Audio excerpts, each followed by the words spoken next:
GoonQuest is a Dungeons & Dragons role-playing podcast containing both crude and sensitive humor, with occasional references to things like drugs. Content warnings can be found in the description. GoonQuest.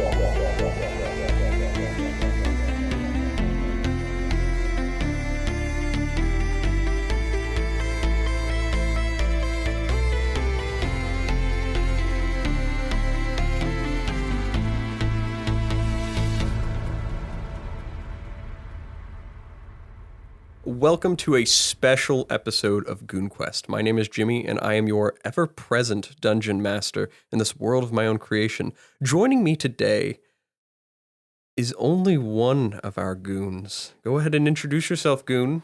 Hey, it's me, James, also known as Goon Number, the last goon standing. We killed them all. Yeah, in case you didn't know, they're dead. Any episode that occurs after this, that's their ghost we summoned. They're just done for. Yeah, We've replaced all of our other players with AI bots. They made one too many comments about switching to Pathfinder. I'm sorry, James, I don't mean it. And I've been playing the level 8 Ranger Voralden.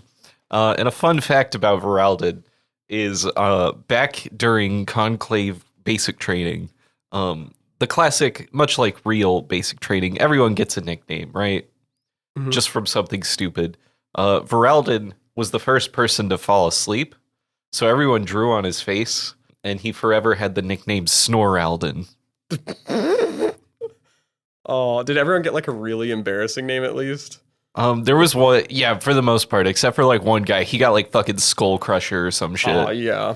Yeah, Jaredin had like, best friend to everyone. Yeah. They couldn't come up with anything mean, so they were just like, he's just an all-around good dude. Yeah. Jaredin Storfin. Everyone loves him. All right.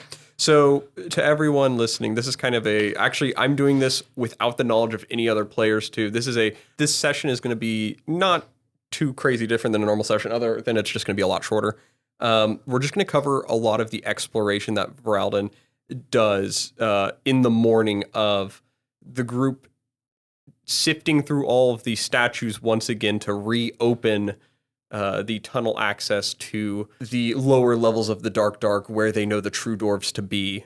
Voralden, in the meantime, had gone to explore a theory or a couple different ideas in the Dark. The conspiracy. I'll set it up, and then you can tell me what all theories you're trying to follow.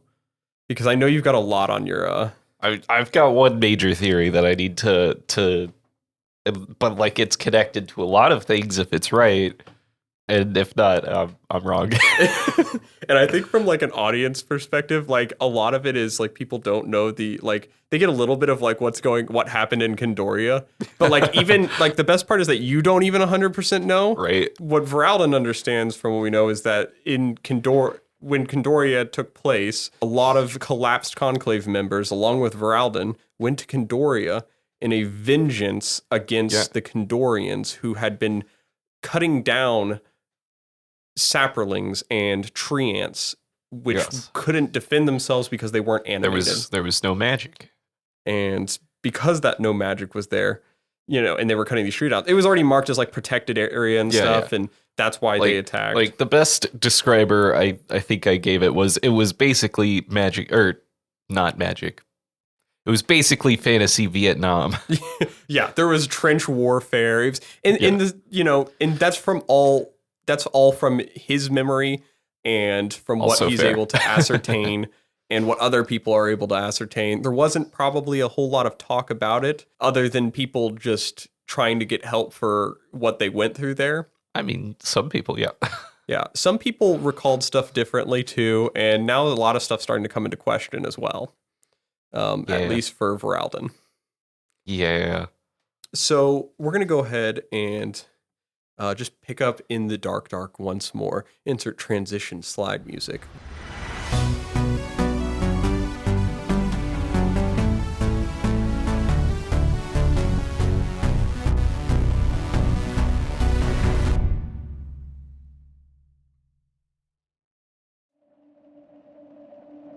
To caravans and parties, the Dark provides a perilous place, drawing the attention of creatures seeking to plunder the riches of those who would seek these labyrinthian tunnels for any purpose. Though to individuals who wander the whispered corridors, they are often not mentioned in tale or story. Likely the individuals are never seen again, or live amongst the denizens and have fashioned a livelihood of dealing with the perils of or grown adept at shadowing oneself to the corridors of the cavernous rooms. To a ranger, adept in the keen understanding of stealth operations, blending into stone and making oneself scarce has always been important in the sake of observation and reconnaissance. Voralden Derrickson of Sovereignton, your adept skills have long been called upon in lands of the surface, where the elements of the flora and of the surface you have honed your craft to master the art of misdirection and utilizing the changes in the environment to beguile or mislead others of your presence. The dark to you is alien. Winds travel, not the cavernous ways, lending no aid to the sound of footfalls or release of breath. The natural vegetation of the area is often devoid to just stone, and of what vegetation does exist, it often glows and serves as a food source for creatures of the darkscape. The element you only know to still rely on is the darkness itself. Sticking to the darkest corners and recesses of areas, while your vision remains limited in regard to your heritage, your instincts of fighting within the dark areas shapes the confidence in your movement. You have noted a few points where Escher parties set up ambushes in cavern corners, opting to capture grey gnomes or slaughter giant insectoid creatures. They mask the corners of the room with darkness spells innate to their race, and innately use a levitation spell to move up to the corners of the ceilings that are already naturally dark and hide there before the foes below. You've watched a couple of these ambushes take place, and a lot of these individuals are taken prisoner or straight up killed, and most of the time it's the non-intelligent monsters that are killed. Okay. In the night prior, you had recovered spider webbing and uncovered the cavernous system in which the bugbears reside. You at least know where the tunnel system is, where they are. Despite not venturing inward to it, the pathways of the dark are without forgiveness. To those that linger long in the light of the travel, find themselves face to face with hook horrors, large avian creatures with arched scything claws, where hands would be. Huh? Those guys are fun. Or without much care, you might find yourself grappled by a sinuous glue strand of cavern creatures that pull people from the ground up to the ceiling and eat them. It's basically like a large strand from the ceiling, and it plucks people off the ground and eats them. Yeah, I get that. That's a fun image. Despite these horrendous creatures that exist, natural fauna that consists in this area is often small, blind, amphibious creatures or insectoid critters that feed off the moss and vegetation, not even really good for scavenging for yourself. You could probably tell that these creatures, or even like the mushrooms found here, are used as a food source, but preparing such things is alien to you. Mm-hmm. It is readily apparent that all the things that live here in the dark, in this dark haven, all stand afar in the sight of the Escher, though, who dominate the thoroughfares when traveling with hunting parties or transporting goods amongst other settlements. You know that there are other settlements within the caves that you guys have explored. Mm-hmm. It's just a lot of these cities are hidden, or not necessarily Escher cities. They're probably going to these other cities and using their power as Escher to claim taxes or other benefits from these cities. Not even taxes. They're claiming their territory is too close, so that they should pay reparations for protection, or even though they don't protect them. Yeah. You see it all for what it Real truly is, though. Shit. Yeah. The Escher kind of run the area, and you found yourself now traveling back in the morning time, having met up with the group and passing on the information that you were going to explore the north side once more to follow up on some theories. So why don't we kind of explore what all's kind of going on in Voralden's head? Because I know that a lot of people know that you string out on PTSD for what happened in Condoria. Yeah. And maybe a glimpse to understanding what he's trying to piece together, because I think we both know that, like, you don't know what went down in Condoria, but you feel like what you remember is not what truly went down, is what you've convinced yourself. Yeah, exactly. So the running theory at the moment relies on a lot of stuff Voralden's picked up over like the past year we've been running this. You guys have about been going for a year in game. I mean, it's been like, I think in-game it's been for you guys maybe a little over 10 months probably now. Okay, so yeah, the last year. This goes back to before the podcast. This goes back to the original encounter with Jorky Thorky. Right, I gotta give the whole string leading up to this. I get it. So Jorky Thorky, Voralden's arch rival, who has appeared already again, so I don't have to explain that. Voralden killed her because, she's evil. She was dealing with magical animals. That's not cool. And there was a personal grudge there.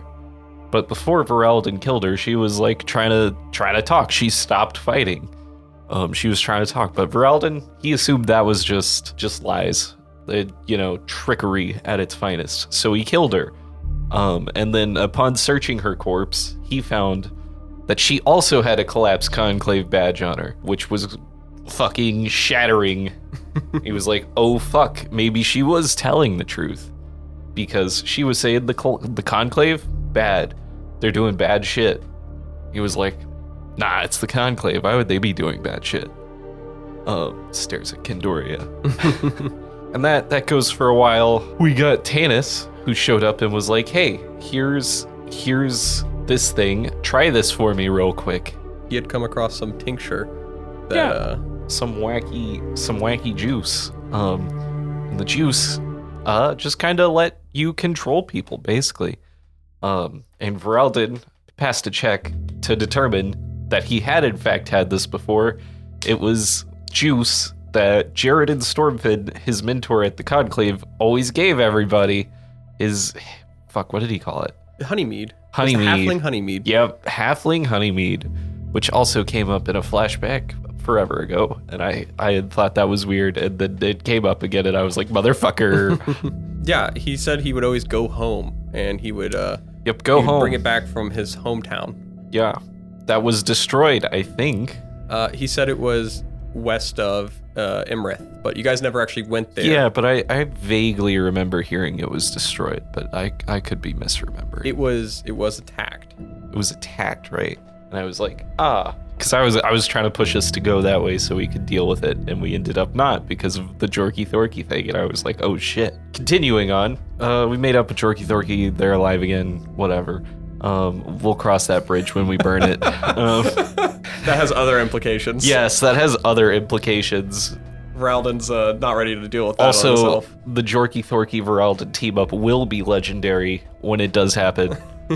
We're gonna get a separate person to come on to the podcast and be Jorky Thorky. It will be legendary. It'll be a professional voice actor. We'll get fucking what's his name? The guy who's in everything. We'll get Matt Mercer. Oh, yeah. You're gonna get a professional dungeon master, Matthew Mercer. Yeah, that guy. We'll get him Jorky Thorky. to be Jorky Thorky. Anyways, and then we get down here. And down here, things are kind of not right. There are a lot of things here that don't make sense. Like trolls. Trolls are naturally solo creatures.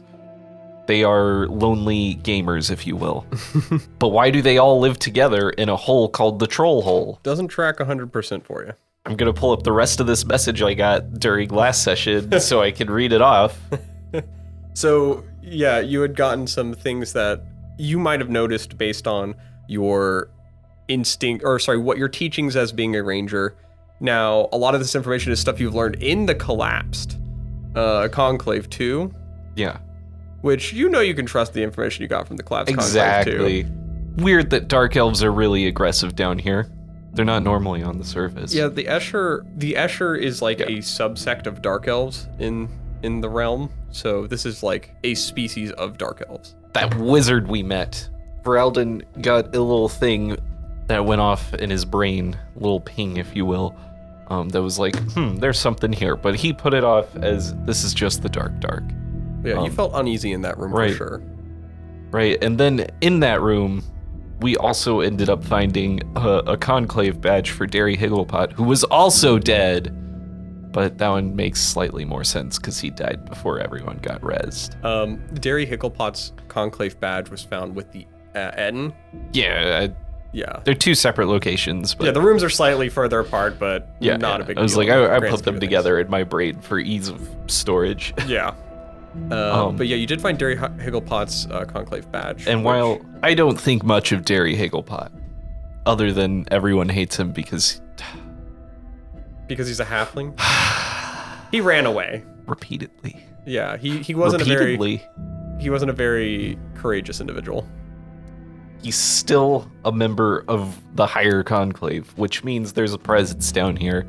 And I got some more information from, I can never remember his name, but the guy who's in our group who's like a prince or something. Oh, Nellick. I learned there were a lot of collapsed people down here and that they work together, which leads me to connect all the dots of everything's acting weird down here. Things they wouldn't normally do. So I have reason to believe that perhaps Mr. Jared and Stormfin gets his halfling honeymead. I almost said Higglepot honeydew. God, then no, that's what Derry Higglepot calls yeah, his I was like, I think it wasn't even Higglepot honeydew. It was Higglepot hobbit do it. I was like, what? Halfling honeymead maybe comes from down here or is being used down here. Is my running theory, or I could just be wrong. There could be something completely else going on. We'll find out what Jimmy's doing over there. So you're up in this open area of the Medusa Cavern. You know the Medusa is not here. The Redusa. She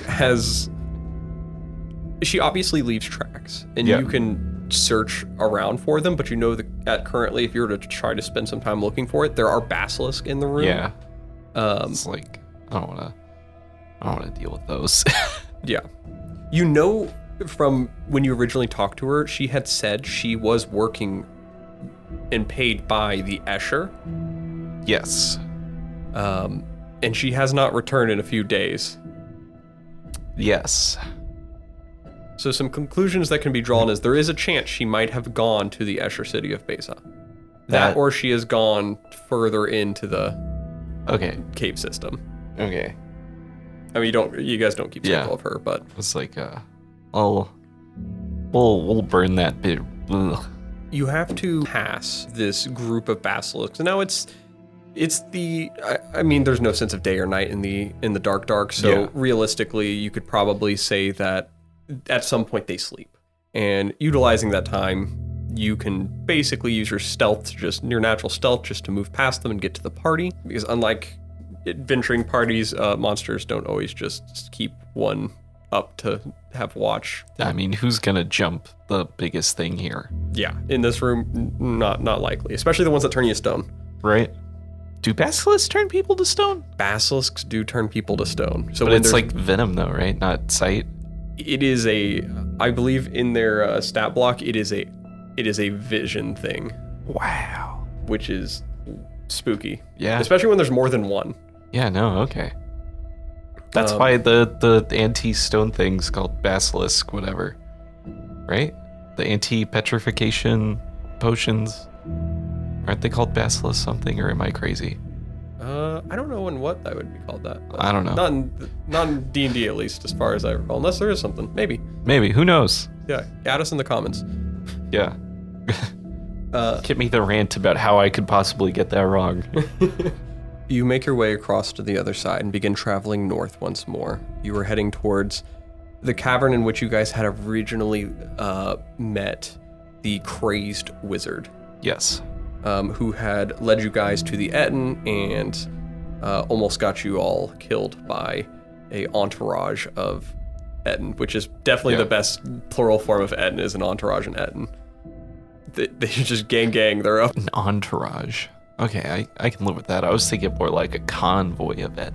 Convoy of Etten, okay. I feel like when you add like the group of things together, it either has to be super duper, like it needs to alliterate, or it's like super cool. That's fair.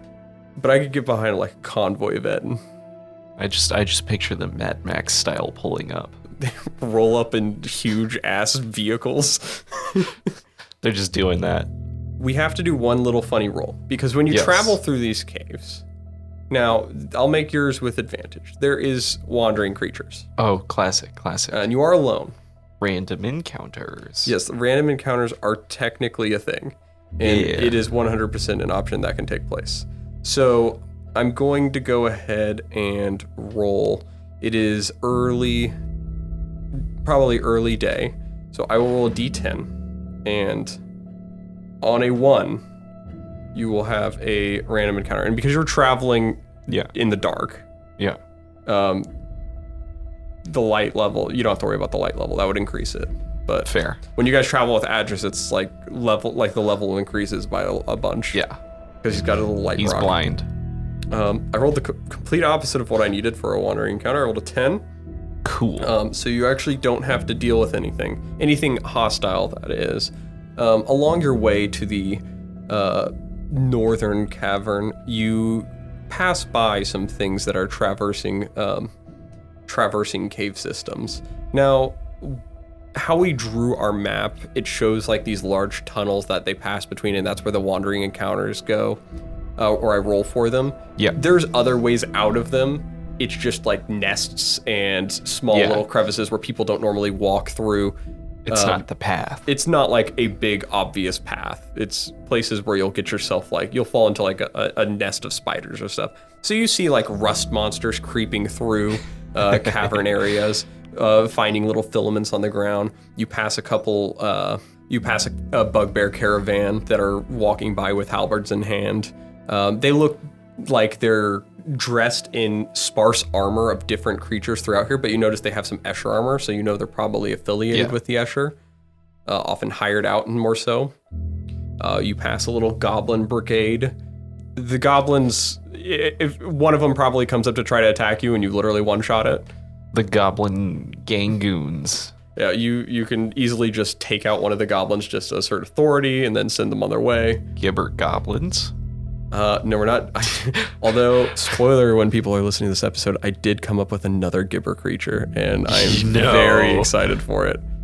Once you get to the end of this cavern, you see what you had previously seen in this room before, which is there is a large stone pillar in this cavern area. You know that there is a risen exit up the northwest far wall, and on the northeast, there's the path you guys traveled before, which led you to the Etten, where you were led by the crazed wizard. Now, the little crazed wizard's hovel was built into the pillar that runs in the middle of the room. It was like a tarp that kind of looks like stone, basically a fake false wall. Yes. When you had come to this room, you felt very uneasy initially, be it between the wizard or just this room in itself. Yeah. But we also didn't know he was a wizard at the time. I don't think. Or did we? You may have been unsure of his status as a wizard, but when it comes to magic, a lot of stuff doesn't make sense to you. Yeah, exactly. So what is it that you would like to do now that you've come back to this room? I would like to search his room for like anything magical, I guess. And any like tonics and tinctures and the other Tanis thing. Tonic tinctures and... It's just Tanis's tonics and tinctures. Oh, yeah. Search for Tanis. Yep. And Tanis's, I guess. I'll look for any Tanis's. You go and start going through his things. It looks like they've been rifled through since you guys had last been through here. Motherfuckers. Like someone has come through here and already gone through his stuff. So, but it doesn't look like much has been taken because a lot of his stuff was already kind of out there. Like he had scrawlings on stones that were written in gibberish, and he would try to talk to these stones, so it was kind of obscure that you guys trusted this man right off the bat. But I mean, the last person we met, someone who talked to stones, it was Borovik. That's fair. Go ahead and roll an investigation check. Rolling in the Sono head. Yeah, I was like, I'm gonna use it while we're here. 17. Oh, so it's 17 because I have a +0. Oh, easy enough to go up. Okay. You start looking through all his belongings of what was left there and trifled through. It looks like if anything of worth has been pilfered. Like whoever came in there just did a general sweep and found anything they could. You notice on the stone bookshelf, if you pull, like looking just behind all the stone tablets, there is like what looks like a little seam to to basically the back wall of it. Okay, I'm gonna take out my knife and try and like pry the back wall off. Okay. You pull out all of the stone tablets. Yeah. I'll skim over them if there's anything worth, but I'm doubting it. Looking through, honestly, I'll let you roll a luck check here. Just raw luck. Did he write anything comprehensible? So no head is like loving me today, because that's a 20. Holy shit. Now I have to have something of actual usefulness on here. I done deemed myself into a hole. Yeah, I was like, oh, I'm not expecting anything, but I'll let Jimmy make some funny thing up real quick. Here's the thing. It is definitely something of worth here. The problem is it is written across all of these stone tablets. So what you think to be gibberish at first, you recognize a little symbol on there. You're like, wait, that's something I've seen Plato write before. And these are arcane runes on these tablets. This is some form of spell scroll. All of them put together. All of them put together. So if Plato were to come here and read all of these, he could transcribe the spell into his book. Or he could just carry them all and go, he could spell scroll, and throw them all in the air. So if you lay them all out... All right, I will collect them into my bag. It's too heavy. Each one's like 10 pounds. All right, never mind. And there's like 50. 500 pounds a spell. So you can lead if you get Plato to come back here at some point. Hold up. I'm checking if I have any paper. Oh, just to copy it over and so you can at least tell what spell put it is. it over and just... that's but I don't have any. A really good idea. Wait, I have the map. You do have the map on. You can use the back of the map. Yeah, I'll use the back of the map to get as much of it as I can. That's really great. And do the rub the pencil on it to just get the... Yeah, so I got this for you. Yeah, so you rub all the runes. You put the backside of the map up against the runes on the tablets. I have some charcoals or something from my leatherworking kit. There's charcoal within this room too. Also that. You take some of the charcoal and just rub the symbols onto the map, and it dirties the other side of the map, but you got the symbols on there. That's the important part. Yeah, we only need one side of the map. Yeah. As you once you take care of that, you go back to this little false area you found the engraving in the wall. Yeah. And you take your dagger and jab at that a little bit. You break a little seal. It looks like it had been sealed with some form of stone, like a stone paste, basically like a glue. And it looks like there's these residual bits falling off of it. It looks like there was some form of magic lock on there, but because the person who cast the spell it was bound to died, the magic had ended. That's funny. Is that how lock works? So the spell Arcane Lock doesn't technically say when they die it goes away. That's a connection that I'm making, is just his magic is no longer connected there. So that Arcane Lock spells. If it was a higher level spell, I might consider otherwise, but I'm pretty sure Arcane Lock's a first level spell. So it is a second level spell. Yeah, it's they can upcast it if they want to fucking keep it forever. Yeah, keep it forever. I mean, but no, in this case, give it the tower. You have to cast, or teleportation circles. You cast it in the same spot every day. It becomes permanent. Oh, for a year, and then it becomes permanent. For lock. That's what you have to do for Arcane Lock. Yeah. As you you carve away some of that and pull out the piece. The little false panel falls away, and you see a couple different things in there. It looks like a little bag filled with some little goodies in it. A goodie bag, if you will. A literal goodie bag. There is gold. Oh. It looks like there's been some amassed gold in there. Okay. About 200. Okay. And sifting through everything, you see some items. You find a couple potions. Okay. And that is about it. Can I identify the potion? You could. Okay. Would you like to roll I believe that goes off of your check for... What is your potion making? Herbalism kit. Yes, it'll go off your herbalism skill. Is that a thing? You have proficiency in it, so you add your proficiency modifier. And so because you're trying to discern a potion, I'm going to say that's probably going to run off of your... I think they say it runs off of intelligence, but I don't know at the top of my head, so I will let you use wisdom. Take it. I don't think you have a very big bonus to this, but you have been making health potions a lot, so you probably are at least pretty decent at this. So no head? Oh, it betrayed me finally. That's a 9. So you cannot discern the first potion just by looking at it. The second one you can try as well. And you can give yourself advantage by trying these potions. I was going to do that after if they failed, I failed. So you're subject to whatever happens with them. It's betraying me. That's a nat 1. A nat 1. Yeah. You're pretty convinced this next one might actually be the halfling honey mead. Okay. So you might not want to try that, or you can put yourself in a pickle. All right. I'm gonna take a break from those. I'm gonna give myself a thing. I'm gonna look at the goodie bag. What's in the goodie bag? All right. You pull out from the goodie bag a couple different things. So the first thing you pull out is a... Oh, he's got magic item cards. Oh no. You say that, but what I'm about to read is you pull out a foam finger. And it's a red foam finger. Isn't it? Yeah. I love that. Sports?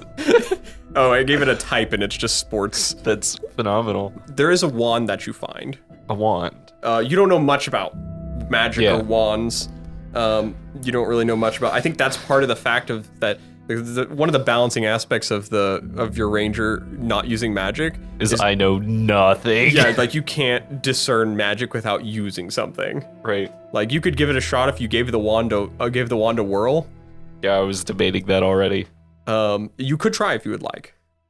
Yeah, I'm gonna go. I cast Fire Blast. All right, I'm gonna remove. Oh no! I'm gonna remove one of the charges from the wand right off the bat, so it's only got 49 left.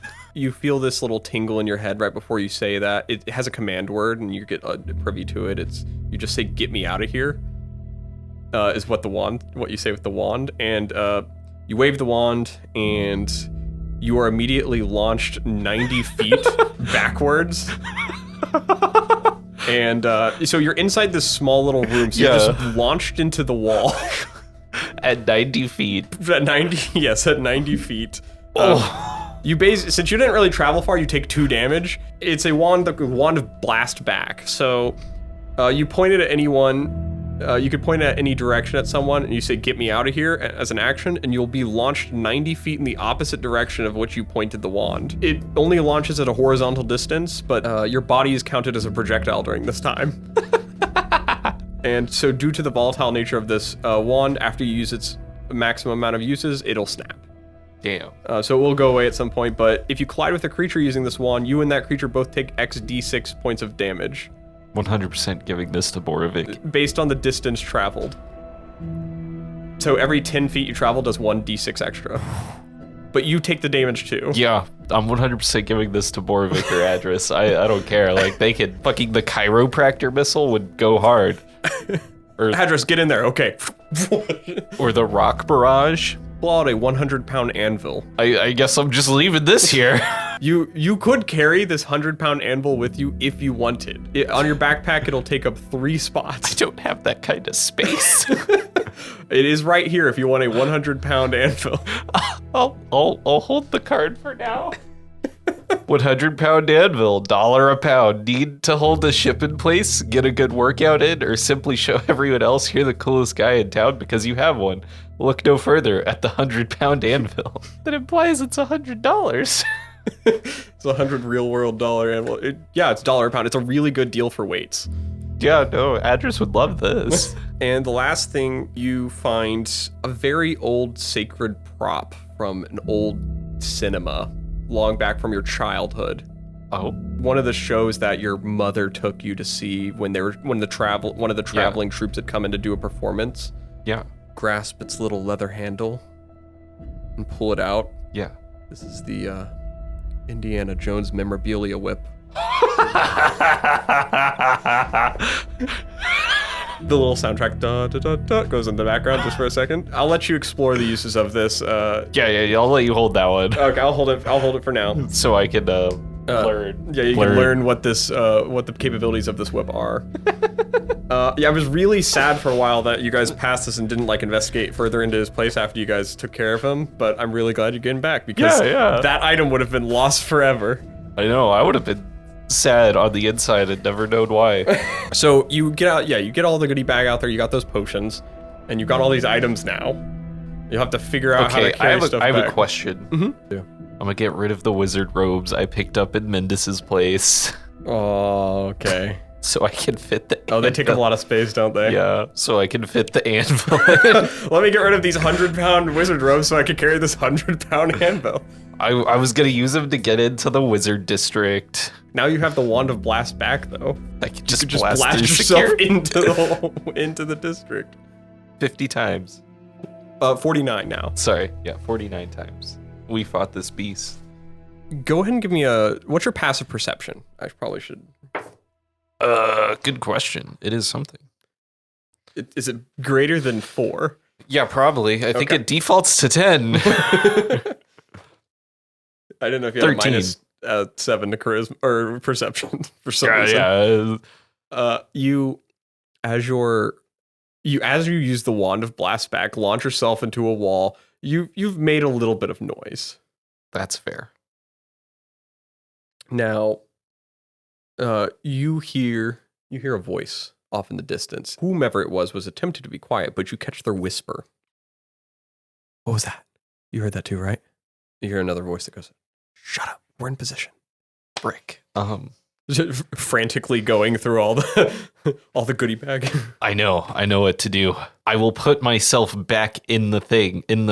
I will reseal the wall with me inside it. Okay, yeah. I see what you're saying. I'll use some of that web I picked up earlier, and I'll stick it to my hands to pull it back. Oh, to pull it back. Oh, that's really smart. Okay. I was gonna make like gloves or something with it, but here we are. Here we are now. Right. Yeah, you pull the web over your hands and grab one end of the plate with one hand and crawl up into the area. Yeah. And then pull the plate closed. The tablets are unfortunately still all on the floor. Yeah, I was like, that's fine. But you pull it closed and you wait. Yes. You hear the voices a little muffled from the other side of the wall. You heard it from over here, right? Yeah. It was definitely over here. Literally like echo from this area. Can't leave the caravan that long. We're waiting. Whoever slaughtered those Eschers, they're going to come back. We got to let Jaredin know. All right. Angrily crunches ice. Motherfucker. All right, back to the caravan. You hear one of them like linger for a second, definitely using a collapsed tactic of basically they're communicating with more than just they're saying one thing, but they're also, one of them is staying behind for a second to make sure to see if like it's a tactic to know if no, I get you. They're practicing tactics that you are aware of. Clearly, there's some form of caravan wagon somewhere close by, and they had heard you now. You wait long enough to hear the footsteps lead off again. You can at least tell roughly the direction they're heading just by listening closely. Yeah. How do you proceed from here? I will follow sneakily. Now's time for a stealth check. Yes, I am going to remember to use ambush this time. My funny ability that I always forget to use. Is it a D8? As I slink out of the little hole once they are gone. What did you get? Not very good. Simultaneously good and bad.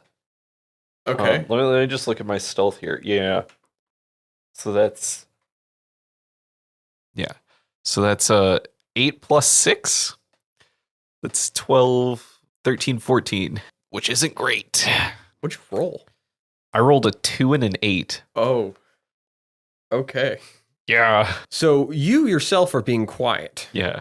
The webbing you put on your hands to hold this plate gives way right when you're like pulling yourself out and you get like one arm out and you're leaning over the side of this bookshelf. It falls off your hand and the plate cracks on the ground. You have like 6 seconds. What are you doing? I jump to the roof and try and stick to it with the web. Okay. And yeah. Go ahead and make an athletics check. Athletics. So no head? Oh, we're getting to this part of the night. That's a 10. A 10. You try to scramble up there. The webbing holds for a second. You hear the voice like, I just heard it again. And starts heading over to where you're at. And the webbing, you just see your hands slinking off with the webbing. And like this person walks by the door and then you just fall. I'll let you make an acrobatics to try to like land a roll or something. Oh my god. That's a 6 plus 7. That's a 13. 13. It's not graceful. You hit the ground at least on your feet. Yeah. You hit the ground, your knee just you crack in, you land locked foot. You see the person was just walking right by the area and he turns back to you. And you kind of make face-to-face eye contact with someone you know. Fuck. It is now we haven't gone over a lot of like the ranks and stuff in the in the order of the collapsed conclave, but this is Second Canopy Crusader Derrick. He is a veteran of Kindoria. He had trained with you on a few different missions, and he was in a close by regiment that was involved in going to Kindoria. So he knows of you. Yeah. He makes eye contact just like in the moment with you. Voralden? And I slink back into the shadow. I put my finger up to my lip and then I slink back. You see he turns and he's like, Liana. Another name you know. Yeah. Her title is she was a warden. So she was like one of the actual like protectors of the groves too. Yeah. She was also in Kindoria. Classic. He looks over and he's like, Liana, break the orb. I found Voralden. Motherfuckers. Hurry! And he just literally looks at you and he's like, by order of the lead of Collapse Conclave, you have broken every right of your tenant and Selexodus will be performed upon you. You first. And then I drop a fog cloud, or I jump out of the thing and drop a fog cloud. Drop a fog cloud. You pull out the bottle, throw it on the ground, and go ahead and roll initiative. Yep. I believe in you, Cthulhu die. I'm using my ambush that I totally remembered to say in advance. I didn't know the result, so you're good. All right, that's better. That's a 17. You have tied them with initiative. Oh. So I will let you have the first hand here. So I've dropped a fog cloud, right? You have dropped a fog cloud. Get the fuck out of here. You're gonna run? Yeah. You run. I said, get the fuck out of here. Immediately. You point the Wand of Blast back. Where do you point it? I go 90 feet away from them. You point it to the back wall of the room you're in and are blasted back. You fly right past him. You don't even hit a wall yet. You just hit the floor 90 feet away. Yeah. Question: do you take damage from that? You didn't hit a wall or a person, so you're good. I didn't think so, but I was like, maybe to keep it balanced or something. No, but as long as you don't hit another thing. Okay. If you pointed it at him, then you would have stopped. Yes. Let me erase that. Erase the use. Yeah. You are 90 feet away. You clear the fog. You cannot see Derrick whatsoever, and you see Liana. She is looking off in the distance where you had heard her voice. Yeah. You see kind of like shrouded up against the wall that has been like covered with a tarp. She's pulling a tarp off, and you see she's climbing up into a wagon to looks like she's trying to go for whatever the crystal ball or ball that they're referencing. Yeah, I'm just gonna leave. You're gonna start running? Yeah. I've got the 90 feet head start. I'm running. Okay. You start running down towards the tunnel in which you had come in at. You have to, unfortunately, at the angle of which you're going, you have to like football style cross this room. Yeah. The guy that you fog cloud, you blasted back out of the room. Out of the fog you now cloud. have to pass him and get to the other side of the room. What if I go back to where the ends were? You could run out of the back of the room towards where the Etten are at, yes. I'll do that instead.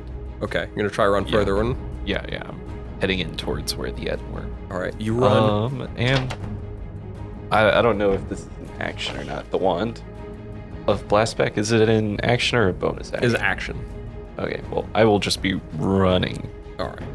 You cover 30 feet more as you Yes. head towards the Etten's caves. You hear Garrick calling out. He's like, he's running. And you see he runs out. He runs out of the fog. I guess you don't see him, but he like, runs out of the fog and starts looking around for a second, and then sees you running towards the Etten. Yeah.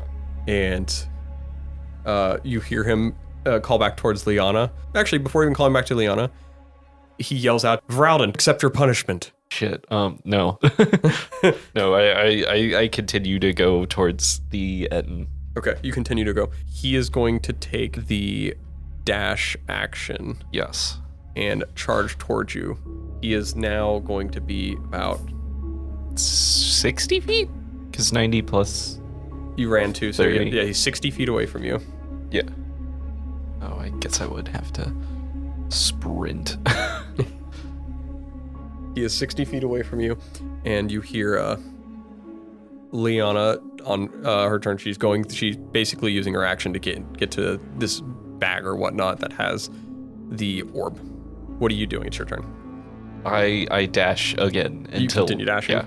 All right. I'm dashing until I get to the Etten room at least. Okay. Oh, you'll be... I don't think integrity-wise you could run that long. It's gotcha. Through this cavern area, it's going to be about a 2-hour... It's a 2-hour walk. Yeah, okay. But neither can they. They can't either, no. I am going to attempt at leading them into the Etten room. Okay. You're trying to... Yes. A battle of fruition. Right. It's like I am evening the odds here. Okay. How we'll do it is, because it's kind of like a chase scene, I'll let you decide something you would like to try to impede his movement by, and you'll have to pass a Constitution saving throw to keep up your running. So it's like a chase. If they beat you in this contested check 3 times, or in these contested checks 3 times, they will catch up to you. If you succeed, you will at least get to the Etten room. Okay. So you could do something to impede their movement on your turn, but you also have to make a Constitution saving throw. I whip out one of my vials and I chug a potion I've concocted of Longstrider. Oh, potion of Longstrider. Yes. Okay. You know, the classic. Yes. All right, so I will give you advantage on your Constitution. You'll have advantage on this Constitution saving throw. You will need to beat a 10. I beat it.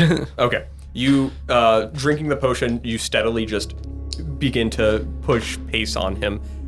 So with that, I will have him try to pass a check here as well. He's going to be making a strength saving throw to try to keep up with you. But on his turn, you're covering more distance on him, so I'm going to give him disadvantage. Okay. And he is going to, on his turn, try to impose onto you. He's going to shoot a arrow at your legs to try to just slow your movement down. So he'll have disadvantage. With his disadvantage, he fails this check. Whew. So you're putting some ground on him with your long strider. Yeah. So I'll have him make an attack against you, though. Okay. To see if he can succeed on putting... Nope, he misses his attack. So so you've made it through this round. You don't... That spell... Assume the long strider's been utilized. Yeah. And we'll push into the next round, where now Liana has clearly probably gotten what she was looking for, and it is now your turn once more. What are you going to do? He didn't do anything to affect you. You can only try to give yourself advantage or to give him disadvantage. And you'd have to utilize something. Yes. I guess we'll say you can pick one or the other. Like, you want to either impede him or help yourself. And he can try to help himself or impede you. That wouldn't work. Let's see. And if you both succeed on your rolls, then no progress will be gained. Got you. And the checks are just going to get harder. Is how it Do goes. I still have... I use the wand of blast back again. I'm considering it, but I'm trying not to default to that. Do I have... How did you escape this wand? Right. I use... No, I know how to use that. That'll be later. I don't... Nope, I used the last of my rope when we were falling. Motherfucker. My pittance got stolen, no! My pitons. Wait, okay, hold on. Mm-hmm. I know what I'm doing now. What are you doing? So, you mentioned in these tunnels there are a lot of nests and things off in the little crevices. There are. I am going to throw a ration into one of them we are passing by. To try to just wake something up? Yeah. Okay. Do you have a ration on you? Yes, I have 3. Okay, we'll remove one of them. You toss a ration in, and we'll say in this case you can impose a disadvantage onto him. All right, now that works. I'll have him do his action and see if he can impose any disadvantage or advantage on you, and then we'll do the rolls. Got it. I haven't read all the rules on doing chase scenes in the Dungeon Master's Guide, but I imagine this works just fine. Yeah, it was like, I have no issue with this. He is going to, so you toss the ration in, and he's got his bow out. You see he stows it away, and you see he takes out what looks like a little flask and drinks it, and you see he just starts running faster. Yeah, no, that tracks. I was like, it is from my subclass. And he starts running faster as well. He is going to roll with advantage, and I think you will also... No, you're going to try to impose disadvantage onto him. Yes, yeah, because I was trying to wait. Okay, so something. he is going to balance it out, and so you're both going to roll even here. So I guess the result-wise, we'll say whoever gets the higher result here on this check, and it's a Constitution saving throw, which he's also not great at. I'm not awful at those. He's some would consider just mediocre at them. He got a 17. 20, baby. God damn, you've passed 2 checks from him. That's now. a 22 total. If you see running out from the rations. You see a bunch of small little creatures stampede into his way, and by small little creatures, I literally mean like germalanes, which are like really tiny little boys that are like not even a foot tall. And they all run out and like they eat the rations, and you see they go like start eating open his backpack, and he's just like get off me, and he starts throwing them around the place, and then he continues charging at you. And this is the final check before we're in the room? If you pass this, you can get there safely without him interfering. Okay. Yeah. This is over the course. Like, you guys are just like throughout the whole travel. You're traveling for a few hours now. Yeah, this is There's probably more people after you now.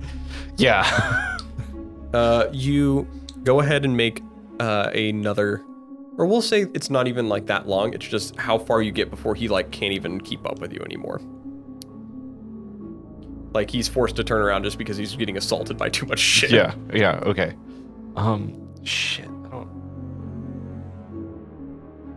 don't... You just have to decide what you're going to do.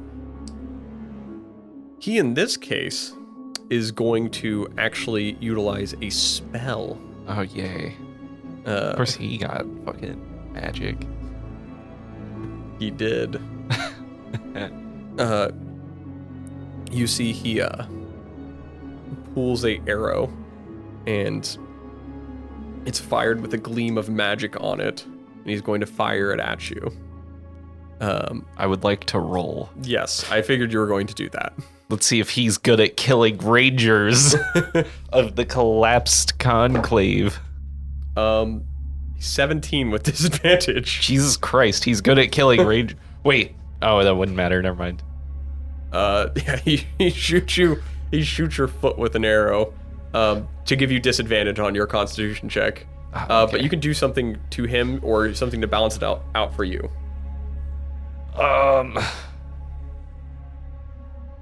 Yeah, I don't got anything here. As I am rolling, I will drop my hunting trap down. Oh, bear trap. Yeah. Oh man, the bear. I didn't want to do that because that's a little rude, but I mean, I just took an arrow to the foot, so we'll call it even. Yeah, it doesn't look like he's out for like to try to be nice to you either. It looks Yeah, like he's I know. actively trying to I know. dispose of you. You drop your bear trap. I just and- remember back in basic, his nickname was something bear trap. no. Hold on, I got this.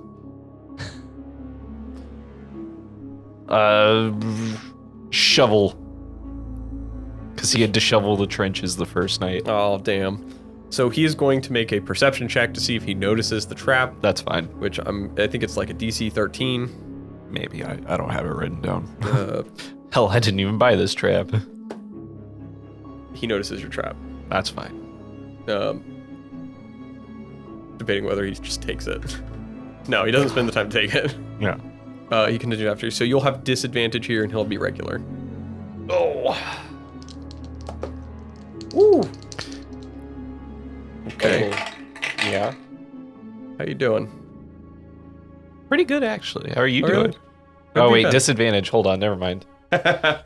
I got a 19 on one and a 7 total on the other. Okay, he actually only got a 10. But he does beat you. You see he's gaining ground on you? Okay. All right. And with that, it'll go back to the next round. What spell did he cast? With the arrow? It looks like he has set up some form of magic weapon. Okay. Got it. I just was like, huh? No, it's not from your list. Got it. Not all of them are, just so you know, rangers. No, I get it. I was just like, wait. You said he was doing a spell. I don't remember what it was. Am I just dumb? He, in following to you, what are you going to do? You can either get yourself advantage or try to give him disadvantage. Oh, I'm going to lose it here, aren't I? It's a battle of resources. Yeah. I'm trying not to use other things because they may be needed later.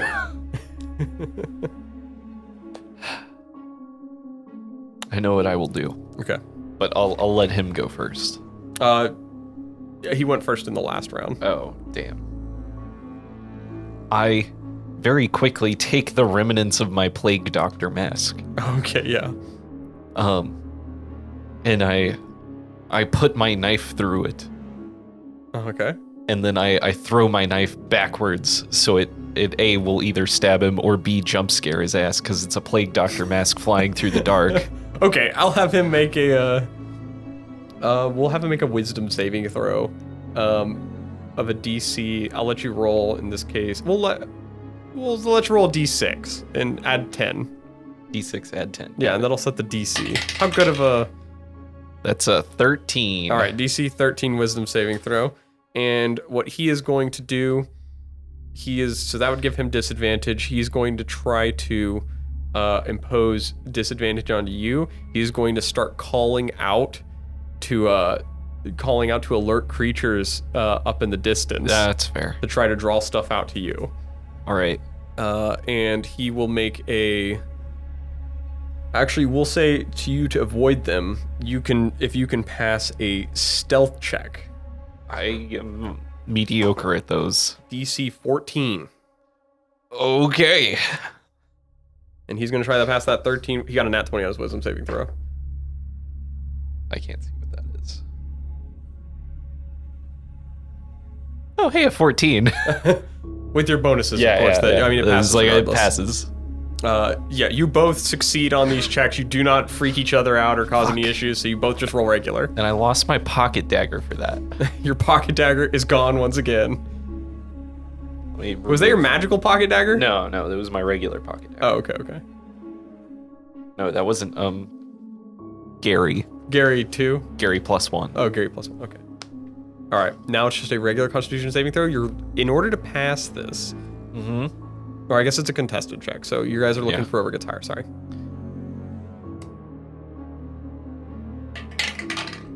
Go no ahead. How'd you do? Modified 20. He actually got a nat 1. Yeah! You You get away from him. You make it to where the Etten are at. All right. You seeing the Etten room as you get there. The Etten are pretty lively at the current moment. They're having one of their workout sessions. Yes. But you know if you alert them by any means, Yep. you will be subject to getting attacked by Etten likely. Yep. Are people still following? You know at least that one person is still following you. All right.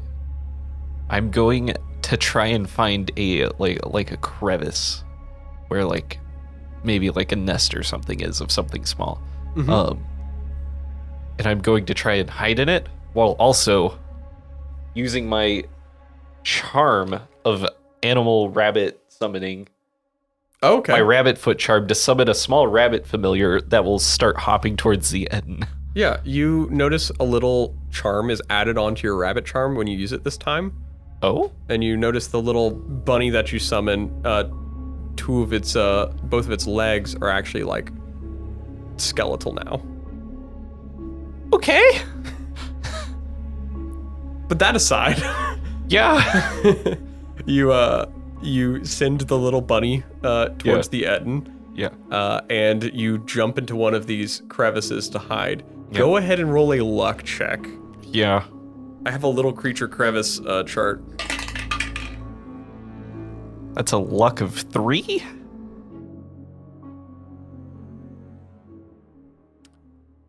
Okay. Yeah. Yeah. Okay. You hear So a gibbering mouth. you hear Garrick come by, and you hear a couple more people in company. You hear Liana walking by, and she's like, "Well, if he got away, we don't have to break it. He's just up ahead. Come on." Well, she like looks back. Do we need to alert all of them? Well, that would probably be effective, yeah. I mean, he is the most wanted man in all of the Is this Jaredin? It is Jaredin Storfin. Okay. The most wanted man in all the Collapse Conclave. Slexidus isn't put out for a reason. So you said you actually saw him? Like, yes, just this way. Liana, back me up on this. We saw him. Yeah, I think I saw him. I saw this cloud of fog, and I mean, I saw someone running, but I couldn't tell if it was him for sure. Hey, Garrick. Listen, if we don't find anyone, at least Voralden, that is, that's on you, right? Yes, it is. All right, just want you to know that. You see Garrick heads off into the room, followed by more than some other people you can't identify. Yeah. And you feel something crawling just over your back. Yep. There's a little feeler just feeling up your back right now, a little wispy. It feels like almost like a little feather duster kind of hitting up against you. You feel, what sort of metal do you have on you? Me? Yes. Not a lot, actually. I've got my short sword. I've got Gary +1. Mm-hmm. And that might be it, other than like money. Do you have a belt? I guess technically. But like it's leather? I guess no, because the middle part I guess would be metal, yeah. Like buckles. Yeah, like a buckle on the belt. You feel little feelers go across your short sword. Yeah. You start to feel like the stuff moving over you. These little antennae are running over your short sword, and you start hearing a little munching sound. Yep. It looks like it's kind of isolated right now to just like where you're on your hip side, where your short sword is. Doesn't look like, because you're on your stomach, probably looking out. It's not munching on everything in the front. Yeah. But you have this weird feeling that something has consumed your short sword. That's fair. I'm going to take 89 copper pieces. Uh-huh. and like slowly, like one at a time, flick them backwards. You start flicking copper pieces back. I guess they do rust, so Right? Right? yeah. So you start flicking the copper pieces back to save what other metal pieces Yeah. you have on you, as it seems to like attract the I attention also of never them. picked up the 200 gold. Damn it! There's 200 gold waiting back there. Right? The you seem to be keeping them distracted for I'm a just gonna decent amount of erase time. all 89. That's fair. As you see just outside, or I guess you just hear outside, Garrick walks into this room, and you hear the music stop from the Etton's jukebox, and they stop their workout, and you hear another person come speak out and begin speaking in a foreign language that you don't understand. But then you hear the Etton speaking back in this foreign language, so you can only assume it's some form of giant kind. It's not common, elvish, primordial, orcish, or deep speech. It is none of those. Damn. It is definitely giant. Yeah. If only Borvik were here. But you hear another member of the collapsed speaking giant to these Etton, and it looks to be like some form, or just sounds to be some form of like negotiation sort of thing, looking like seeing for anything, if they've heard of anything from you. Yeah. And it looks like the Etton seem to be getting rather upset about the disturbance of their workout. You can kind of hear them getting rifled up and stuff. But then you also hear, kind of breaking the silence of it, another voice in giant you can identify as Jaredin's, just kind of breaking it. And you hear they come to some form of term because the music starts again. And then you hear Garrick coming back, saying like, I swear he came this way. There's no other way out of this cave. He's like, well, they said this is a dead end. This is their home right here. So if you didn't find him, I mean, they said they didn't see anyone. And I'm sure you didn't lose him on the way, did you? No, I was following him the whole way, just right till the end. I basically saw him run up. Basically? Liana, last time I checked, we kind of deal in a lot of definitives here, don't we? Like when we follow information that we know, right? Absolutely, Jaredin, yeah. Okay, so we know that someone's led us astray and not working to pursue the goals of the collapsed conclave. When people do stuff like that, what do we do? I mean, I don't really know. Well, maybe it'd be best if we, everyone turn a blind eye to all this, right? Yeah, I guess I can, yeah. All right, well, why don't you guys, we all start heading back. Garrick, I'm kind of, I've been very patient. You're a big helper, I'll tell you that. I can forgive you guys messing up on this shipment, but I don't like when people tell me that they know where Voralden is and then don't know where he's at, especially when I said if you were to find him to break the orb. I don't know why Liana didn't break it. I'm assuming she would have if she knew for sure that she saw Voralden, but from what I understand is you're just lying. And the collapse doesn't like liars. I mean, don't you just,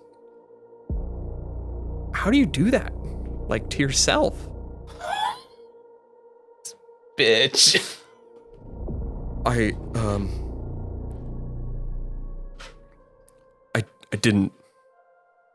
didn't mean to. I swear to you, I saw him. Did you? Have you? Are you thirsty? I haven't really drank much since I ran this way. I guess I could. Yeah, that's fine. why don't you have a drink of your water skin then? We can, I can forgive. Like, I've been tasked with being in charge. I'm understanding. I got a little flustered. I'm sorry.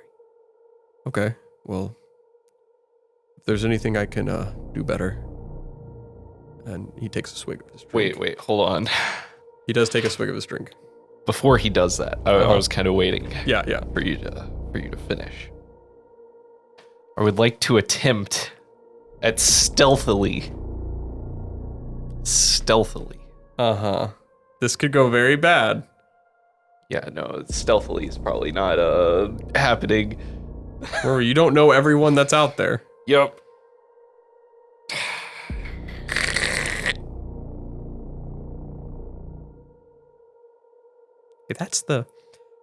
That right there's the pure stuff from the tap. Motherfuckers. Works great. Yeah, I don't Makes think you I feel can do better. anything with. I don't think I can do it. Also, yeah, I cannot. well, Garrick, I don't like being led astray.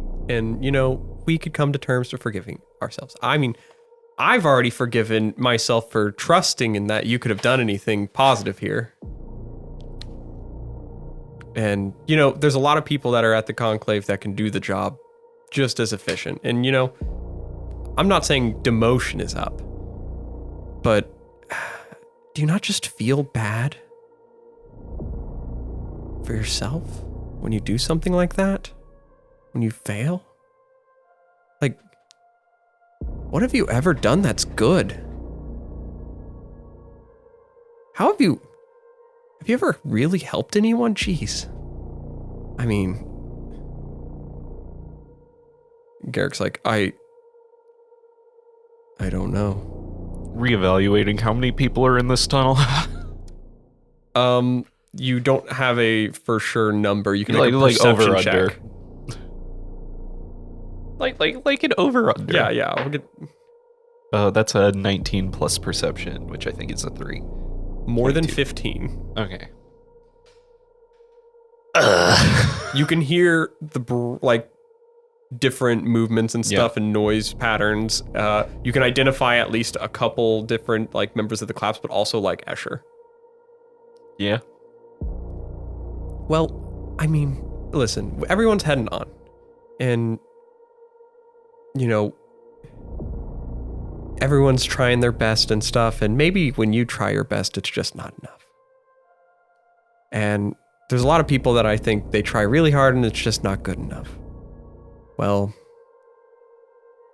have you ever considered it's because it's true? Maybe that you aren't good enough?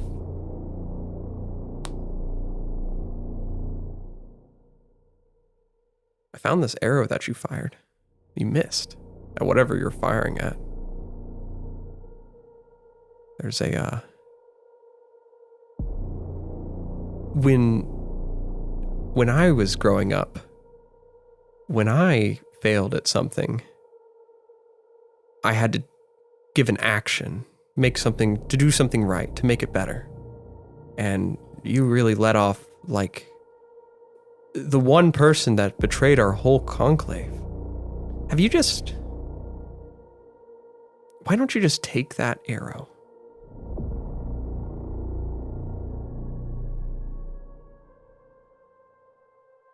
And, well, I think you know what you want to do with it.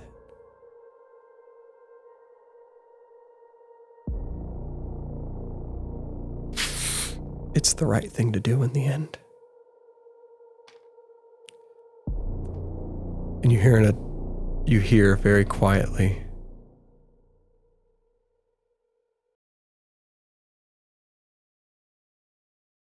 and you hear a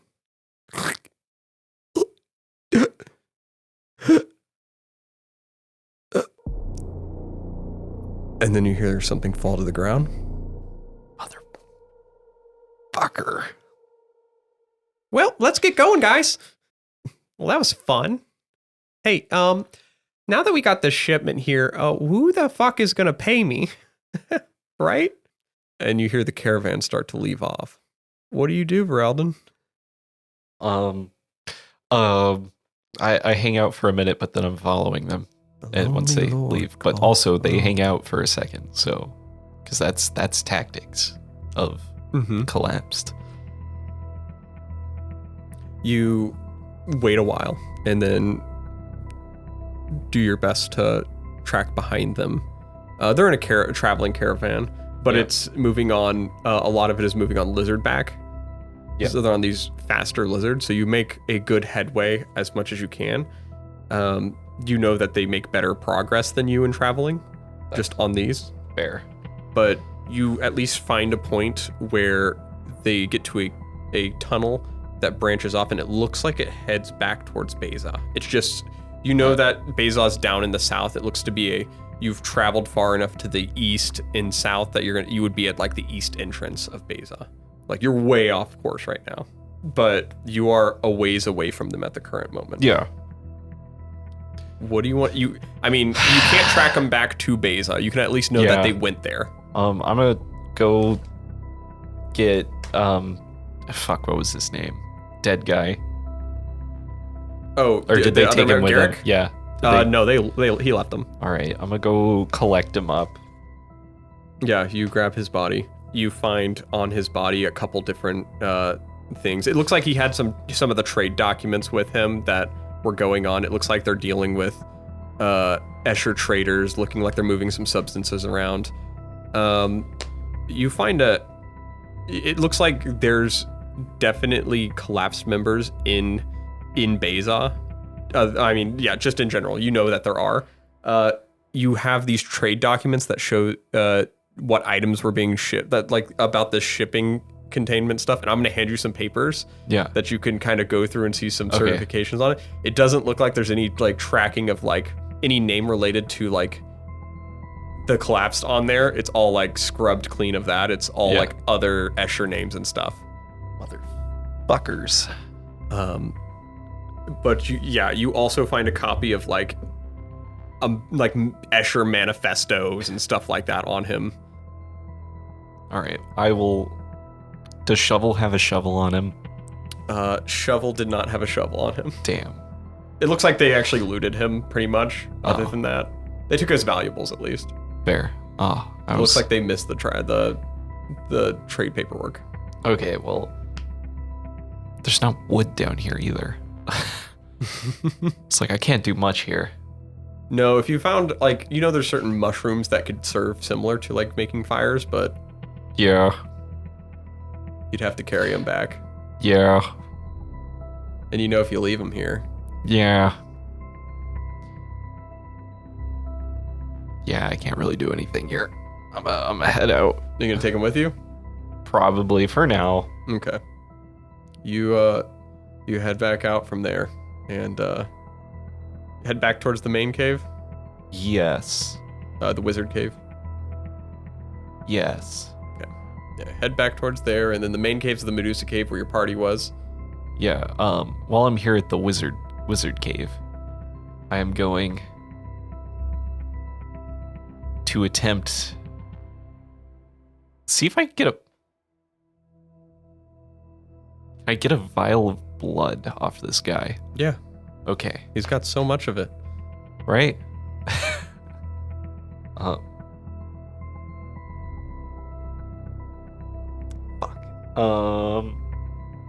Who even needs poison lichen, right? Yeah. I can just get more of that while we're here. Poison lichens? Yeah, no. Yeah. You can always grab more. Blood. Blood of Garrick.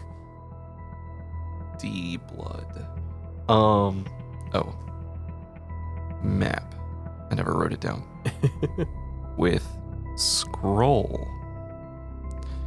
Oh, I'll pick up that 200 gold while I'm here. Shit. Okay. Might as well. Yeah, you grab the 200 gold. I will attempt at tasting the 2 potions. You take a sip of one of the potions. Yeah. Not enough to actually consume it, but yeah. I'll so just by looking at them, you do the little sip to give yourself I'll let you take get one more check of it. If you fail again, you suffer some adverse effects of taking the potion, but what was the roll? It is a 10 plus herbalism, I think is what you said. So 13. 13. Yes, you can discern the effects of this first potion.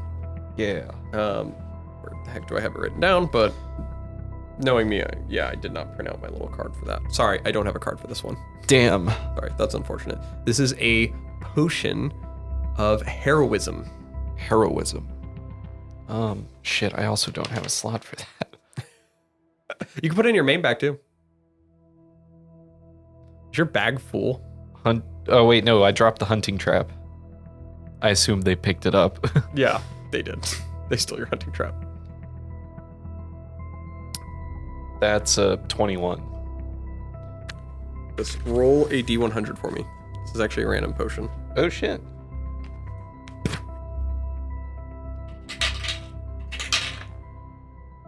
That's an 11. 11. Okay. This is a potion of greater healing, which heals 4d4 plus 4. All right. I will put that on my belt. Perfect. So, Voralden, you've confirmed a couple things for yourself. Would you like to return back to your group with your reconnaissance? I would like to make an insight check On a thing that was said. Okay. When Mr. Stormfin said Stormfin, yeah. straight from the source, Yeah. did he mean down? Was he implying that it was down here or not? / can I make a roll? You on can that? make an insight check Okay. to see, try to understand if he was what he was intending Ignore with this that. phrasing. Okay. Okay, go ahead. Wow, I got the same thing twice because I rolled. Okay. Insight. That is a holy shit. I have an insight. 17. He was most certainly, just based on the contextual of the conversation, it appears as if he was referring to something down here.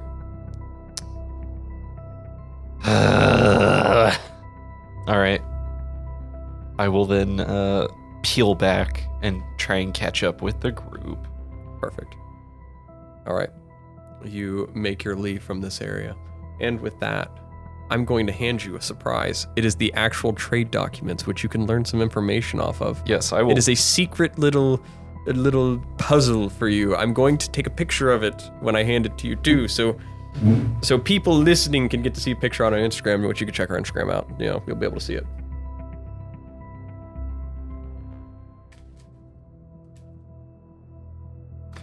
Also, I assume I have a level of exhaustion from running. Holy shit, that's a lot of papers. You have a level of exhaustion from running. Yeah. And there's also an entry written by Garrick here, Motherfuckers. which is just a journal entry about stuff going on for him. We Alright. could read it here, but I'll just let you read it on your own, and maybe you could bring it next session with our players and be like, guys, this be sad, or whatnot. Here, And I you have found four your different dex- receipts and clergy notes that I've all made physical copies of. We'll have these as props for the session, so we'll get other pictures of them another time too. They're wax sealed and everything, so we'll use those. Jeez. We're gonna call it. Here you go. Here's Oh, hi. Here, let me do this in the mic for the ASMR people. Oh yeah, I coffee stained them and everything. They look all fancy dancy stuff. Everyone will love it. All right. So in closing, so we know. Yeah. I'm glad I got the two funniest guys on the podcast together to have a session. Right. Right. Like, Who's gonna argue with us? Exactly. They're all dead. They've been turned into AI. In closing, guys, thank you guys for listening to Goon Quest. If you enjoyed the show and want to hear more of it, please feel free to leave us a 5-star rating wherever you listen to our podcast. Our opening music's by Alexander Nakarada, cover art by Kasey May, outro music by Alexander Nakarada, audio editing by Jimmy May, and our Instagram can be found at goon.quest. So, a little bit of in closing for everyone listening. This is going to be what I'm going, or So the other players will not necessarily know about this session, other than we're gonna let Voralden come back and rage antics about what he found and see how that goes. I'm gonna let him tell them that he just got texts about this, and then we'll release a whole episode about it. Right. And then and then Jaden will come in like, oh. All right, guys. Thank you for listening. Chris, give our closing notes. So you may be wondering, how did Goon Quest start? You see, it all began on the day of Jimmy's birth.